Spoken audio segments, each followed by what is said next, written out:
Mesdames et messieurs, bonjour. Merci de nous rejoindre sur la chaîne Bon Voyage en France, Discover France. Dans cette nouvelle vidéo, nous allons vous faire découvrir Edith Giovanna Gassion, plus connue sous le nom d'Edith Piaf. Avant d'en apprendre plus sur cette chanteuse considérée comme l'une des plus grandes artistes de tous les temps, nous vous remercions de vous abonner à la chaîne et de cliquer sur la cloche des notifications. Née le 19 décembre 1915 à Paris, Edith n'a pas eu une enfance facile. Elle a grandi dans la misère, avec son père contorsionniste et antipodiste, et avec sa mère Annetta Giovanna Maillard, chanteuse de cabaret, connue sous le nom de Lynn Marsa. Pendant son enfance, la mère d'Edith Piaf, trop pauvre et peu aimante, confie sa fille à sa mère. Mais cette grand-mère, décrite comme alcoolique, ne se serait pas occupée d'elle.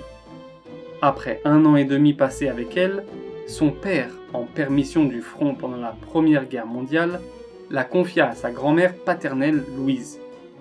Cette grand-mère, gérante d'une maison close en Normandie, n'apprécie pas sa petite fille. Mais les prostituées qui travaillent dans cet établissement prennent soin de la petite Edith et la nourrissent à sa faim pour la première fois de sa vie. En 1922, son père la reprend pour parcourir les routes de France dans une caravane avec la troupe de cirque à laquelle il fait partie.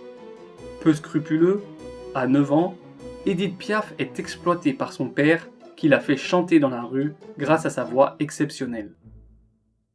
À 15 ans, Edith fugue et s'émancipe à Paris. Elle vit en chantant dans la rue, dans les maisons closes et les boîtes de Pigalle. En 1932, à 17 ans, elle rencontre son premier amour, qui sera aussi le père d'une petite fille 1 an plus tard, Marcel en 1933. Piaf continue de chanter tard le soir avec son nourrisson dans les bras, dans des lieux peu fréquentables, avec alcool, tabac et prostitution, ce qui désespéra Louis Dupont, son compagnon. Alors Edith Piaf se sépara de lui et continua de vivre sa vie avec sa petite fille, jusqu'en 1935 où la petite Marcel, alors âgée de 28 mois, décéda d'une méningite tuberculeuse. Cette même année, Edith est repérée par un gérant de cabaret, Louis Lepée, alors qu'elle chantait non loin des Champs-Élysées. Celui-ci devint son mentor, et c'est également lui qui lui donne son premier nom de scène, la môme Piaf. Môme signifiant enfant, et Piaf moineau, qui est un petit oiseau mince et élancé. Avant de continuer, n'hésitez pas à liker la vidéo si vous aimez le contenu de celle-ci, merci d'avance. En mars 1937, Edith Piaf entame sa carrière de music hall, où elle devient immédiatement une immense vedette de la chanson française. Aimée du public, ses chansons sont diffusées à la radio. C'est à cette époque, à la fin des années 30, que Piaf triomphe. Devenue une icône de la chanson française, sa musique ne tarde pas à transcender les frontières de la France grâce à ses chansons emblématiques comme La vie en rose, Non je ne regrette rien, Milord et Hymne à l'amour. En parallèle de la musique, elle apparaît dans quelques films au cinéma.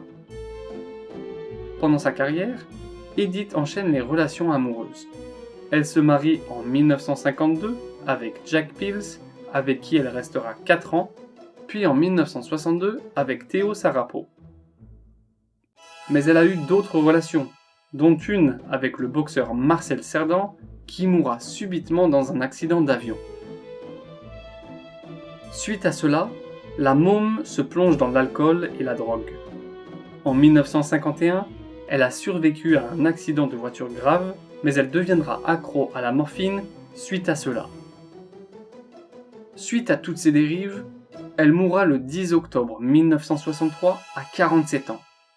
Après sa mort, de nombreuses personnalités du monde de la musique et du cinéma lui ont rendu hommage.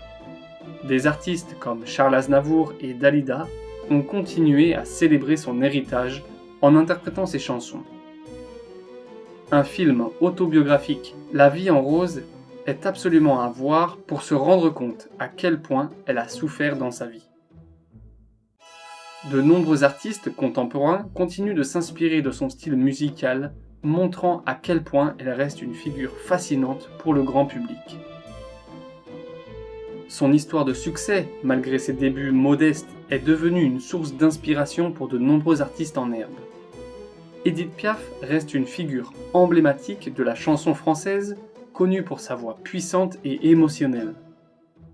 Sa musique continue de résonner dans le cœur des auditeurs du monde entier, témoignant de son statut intemporel dans l'histoire de la musique. C'est déjà la fin de cette vidéo. Nous espérons que vous avez pu en apprendre plus sur cette talentueuse artiste et que vous avez pu améliorer votre compréhension orale en français. N'oubliez pas d'aimer la vidéo. On se retrouve dans une nouvelle vidéo. À bientôt!